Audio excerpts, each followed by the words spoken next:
Once upon a time, everyone died.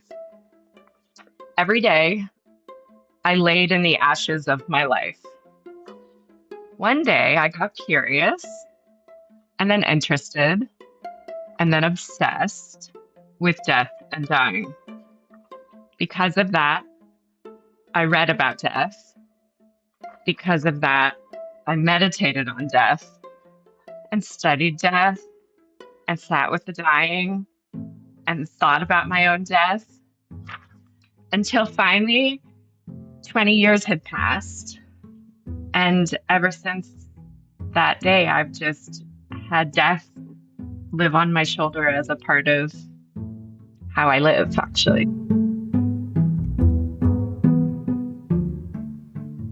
Welcome to A Life Worth Working, a podcast about how we get to the soul of work.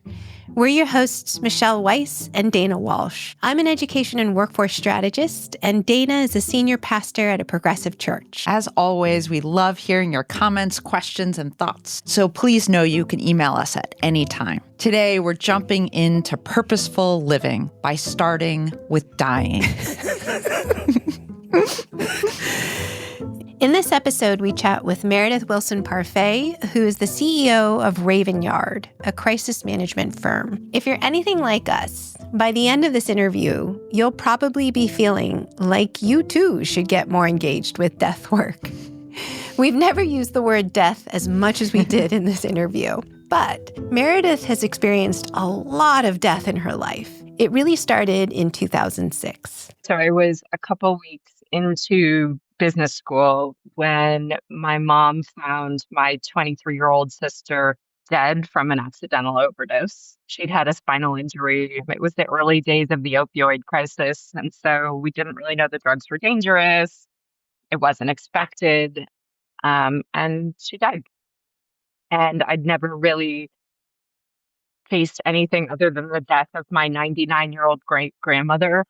And I'd never faced really any hard things. And suddenly I was at a very competitive business school trying to figure out how to take accounting classes. And I couldn't get out of bed. I didn't have any sense for grief or what you're supposed to do. And it was this first experience for me of being in a quasi-professional setting and trying to navigate where grief belongs or doesn't belong within that.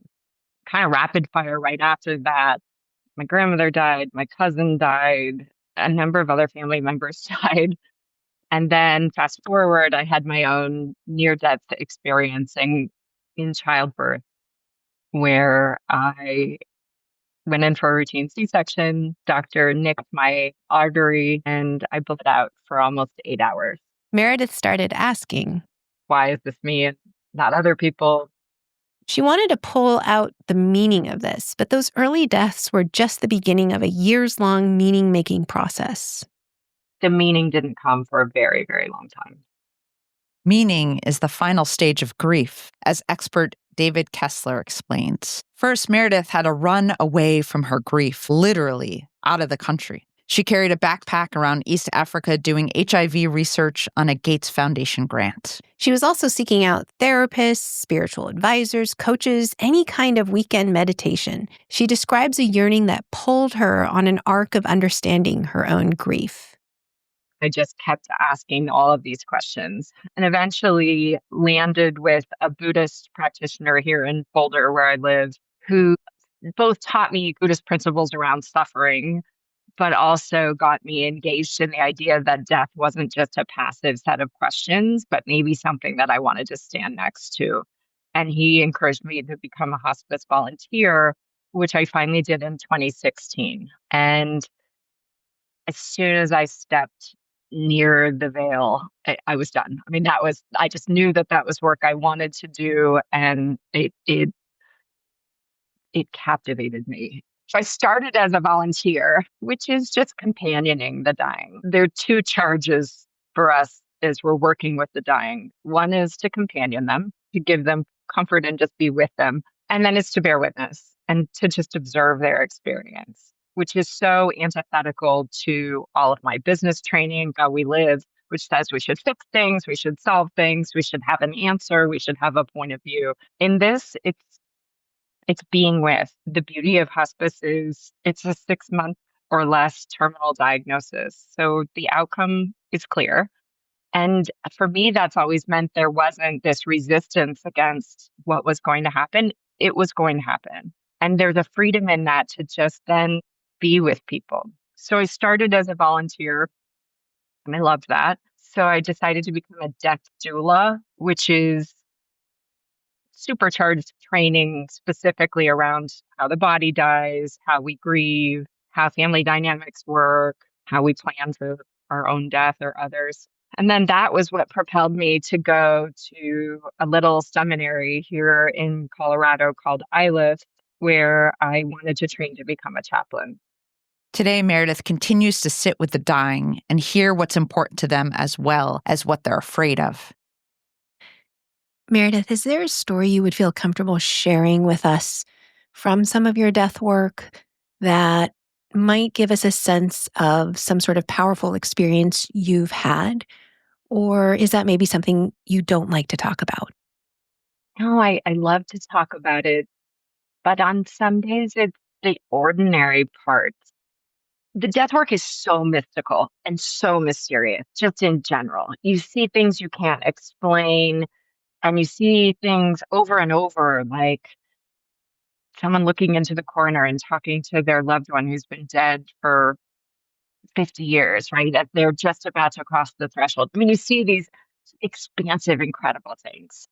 The piece that resonates is about connection, where you sit with people at this pivotal time of their life and you just hear what's important to them or what they're afraid of. It's the quality of what it feels like more than the interactions themselves. And often they're quite ordinary, right? That death is not this pretty thing where we just close our eyes and it's usually physically extremely grueling. There's always family conflict. I always say that everything hard about being human shows up and is magnified when people die. But it's also the time where you get these sweet, connected times that, like, I was with a woman yesterday. She has a terrible form of cancer. And I said to her, I go, well, I'm the chaplain. So the only medical care they allow me to offer is a warm washcloth. And so every couple of minutes, she'd go, I need another one of those. Okay, I'll jump up, get it warm, bring it back. It's so ordinary and so sweet. And you see like just radically interesting things when you get to pierce, you look across the veil. It's amazing. Yeah. Yeah. Yeah. I laugh too that if you've ever loved fishing, you're going to talk about it on your deathbed. Everyone who's ever gone fishing more than once and ever gotten obsessed about it, they talk about fishing and pickleball. And pickleball. Like anything you're obsessed with, right. You want to talk about that on your deathbed. Yes. Really? Yes. Now that makes me think of what do Michelle and I have to talk about on our deathbed. I better get more interested. Anything you're obsessed with, right. You're going to talk about. Rather than pushing death to the margins, Meredith uses death work to help herself confront aging and dying. There is a feeling of invincibility that I think gets perpetuated across lots of parts of our society.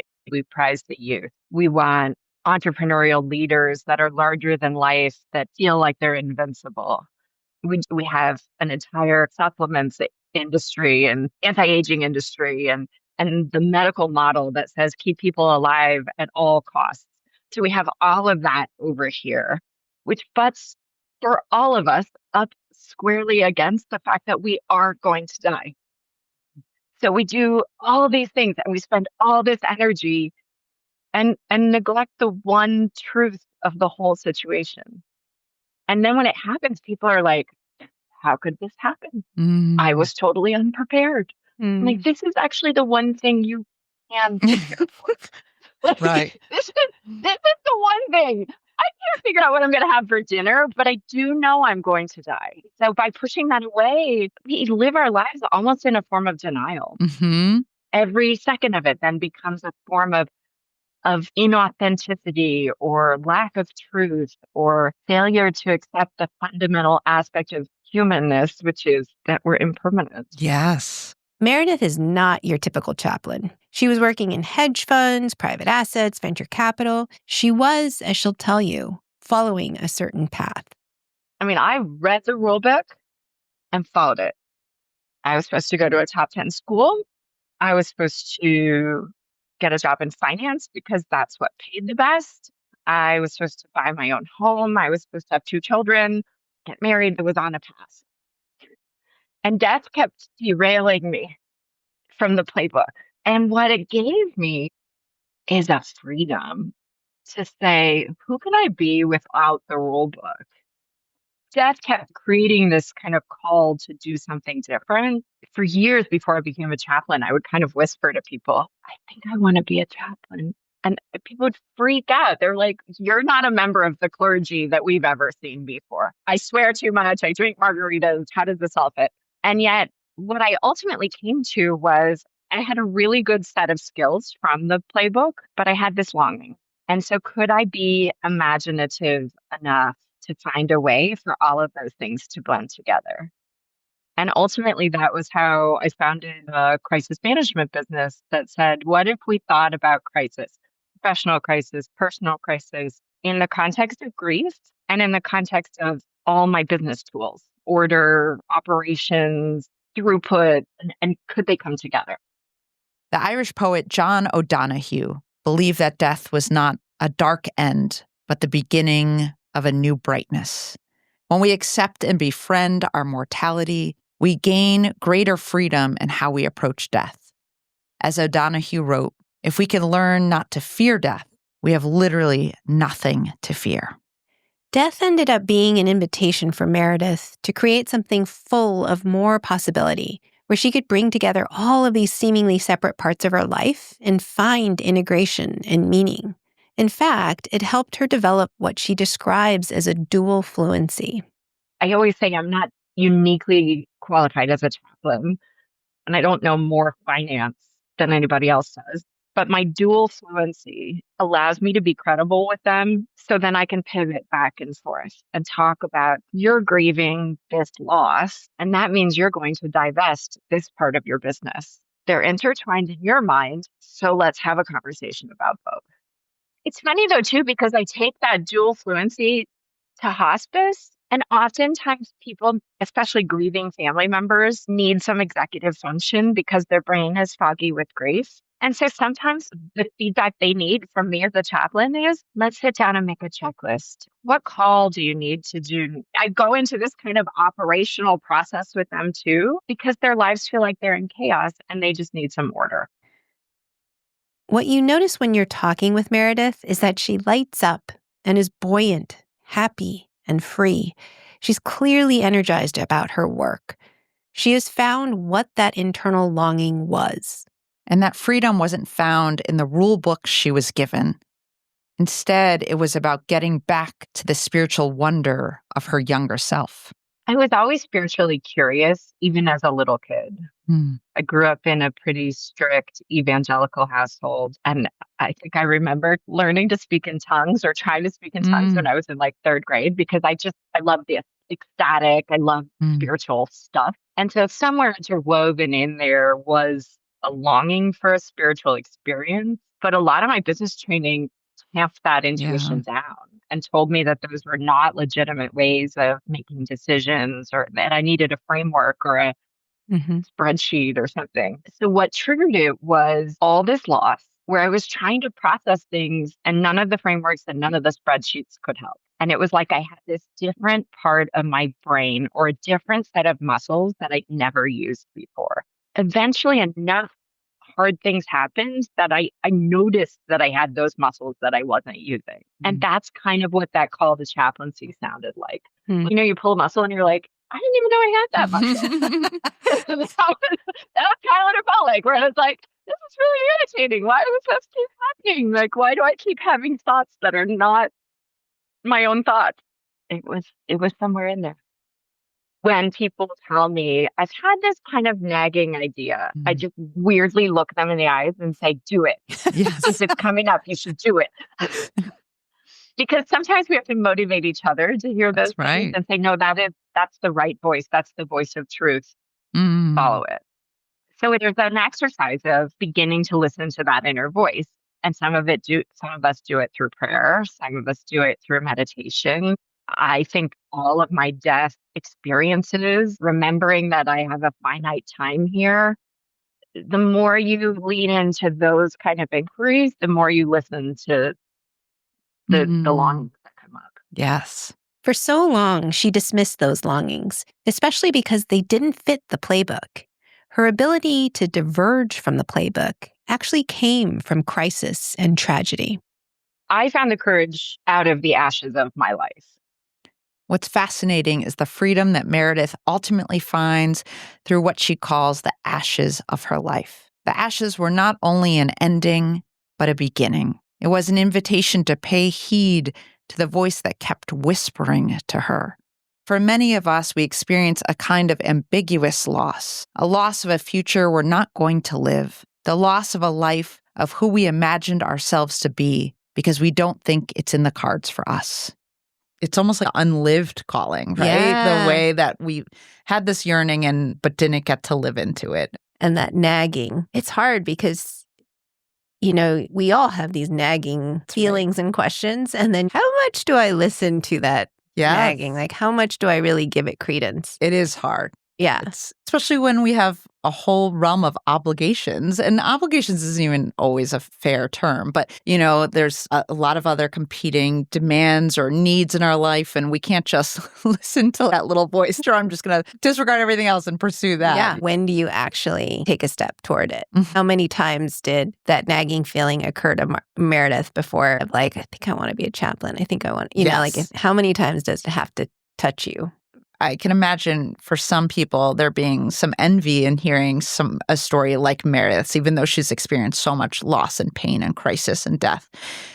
She, though, is living in many ways in this beautiful integrated life. She's been able to integrate her personal experiences. She's been able to integrate her business background, her volunteer work, and all of it feels life-giving.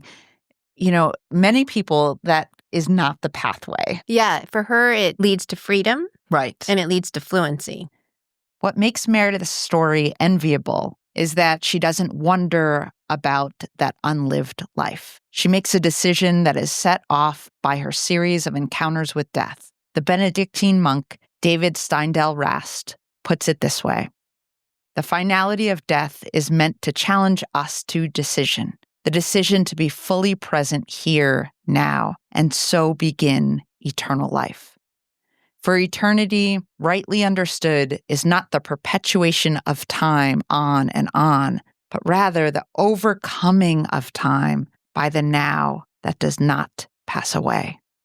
Meredith has figured out a way to be fully present here and now.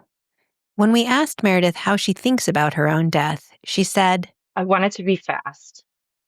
She has borne witness to so much prolonged suffering. And in her humorous, self-deprecating style, she added, I always say I don't want to die in a bad outfit. Meredith did have the coolest outfit on the TED stage. I love that. I love that. I love that so much. She's joyful in all of this crisis and death. Yes, in so many ways, I was just laughing internally about how much we were talking about death and just the hardest things in life. And yet it felt effervescent. I know. I was like, should I be around more death? It seems like it's doing great things for her. Her skin looks fantastic. She's buoyant. Yes, and I believe that when we are willing to look at our own mortality, our own death, the fact that our lives are finite, that we only have this one precious life, it shifts how we live our life right now, right? And yet we want to think of ourselves as immortal and invincible, and we'll keep going on forever. And then we don't think about the quality of how we're living right now. And that matters so very much. And you can tell she's thinking about that all the time. She's Dana Ellen Walsh. And she's Michelle Weise. This has been another episode of A Life Worth Working. Don't forget to subscribe and share with your friends and loved ones who may also be searching for purpose and meaning in their work lives, or what we call the soul of work.